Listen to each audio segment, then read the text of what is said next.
Welcome back everyone, YouTube channel में आप सबका स्वागत है। तो आइए इस वीडियो में हम बात करेंगे Chambal fertiliser and chemicals limited के टेक्निकल पैटर्न्स के बारे में। अभी अगस्त के महीने में देखा जाए तो फर्टिलाइजर्स के दाम अच्छे खासे बढ़े हैं, तो इसका एक फायदा चंबल फर्टिलाइजर को भी मिल सकता है।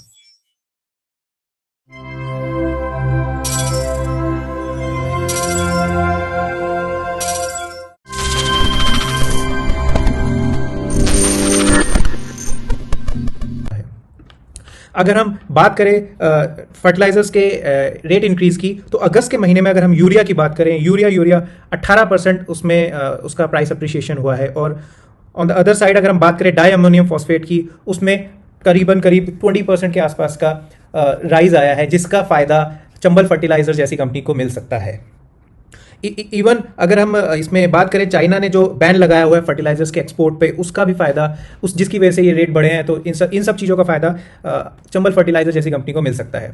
अगर हम टेक्निकल पैटर्न की बात करें, टेक्निकल पैटर्न में अगर हम यहाँ देखें, ये एक फॉलिंग ट्रेंड लाइन है जो चंबल फर्टिलाइजर्स की बनते हुई आई है। और यहाँ पे अगर हम देखें तो मोस्टली इस लाइन पे चंबल फर्टिलाइजर ने एक रेजिस्टेंस फेस करा है, चाहे वो 200 डेज मूविंग एवरेज हो, चाहे वो हमारा दिस फॉलिंग ट्रेंड लाइन हो, चंबल फर्टिलाइजर ने यहाँ पे एक रेजिस्टेंस फेस करा है।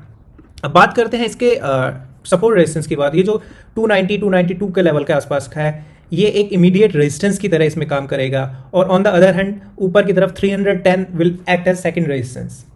अगर ये 310 क्रॉस कर जाता है, और तेरा हाई प्रोबेबिलिटी वो 330 तक जाए, बट उससे पहले हो सकता है 324 325 के आसपास दोबारा से एक रेजिस्टेंस फेस करे, एंड देन जो फोर्थ रेजिस्टेंस उसके बाद आएगा उसको क्रॉस करने को 340 338 के आसपास अगला रेजिस्टेंस फेस कर सकता है।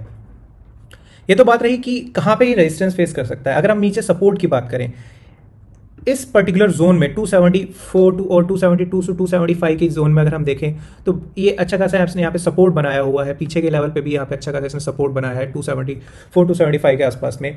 तो it should act as a support zone, जहाँ पे थोड़ा बहुत बाय करा जा सकता है अगर आप फर्टिलाइजर शेयर्स में लॉन्ग टर्म के लिए इन्वेस्ट करना चाहते हैं। तो उसके बाद जो रेजिस्टेंस बन के सपोर्ट बन के आता है वो 275 के आसपास सपोर्ट बन के आता है, एंड देन जो उसके बाद जो सपोर्ट बन के आता है, सपोर्ट 2 के बाद वो थोड़ा दूर बन के आता है, विच इज़ अराउंड 275 के आसपास।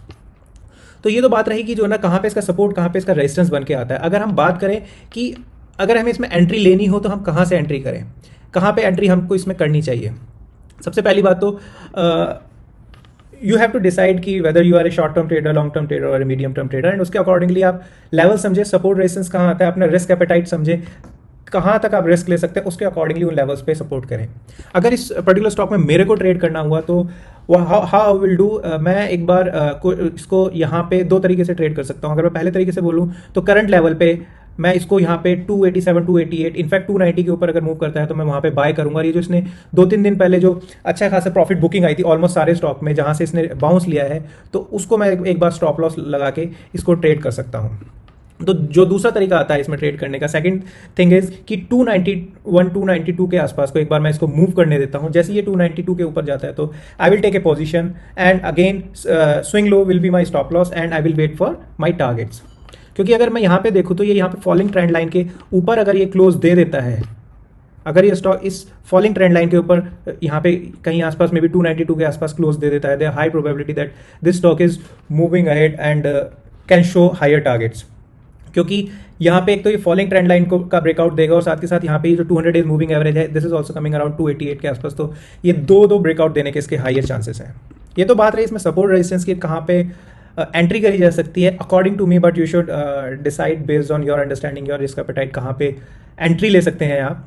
तो टारगेट की बात करूं तो टारगेट करंट लेवल से सबसे पहला टारगेट जो बन के आता है शॉर्ट टर्म ट्रेडर्स के लिए 295 और 300 के आसपास, इनफैक्ट 305 तक का टारगेट बन के आता है। और अगर मीडियम टर्म ट्रेडर्स की बात करूं तो 313 and 337 should be the target for them.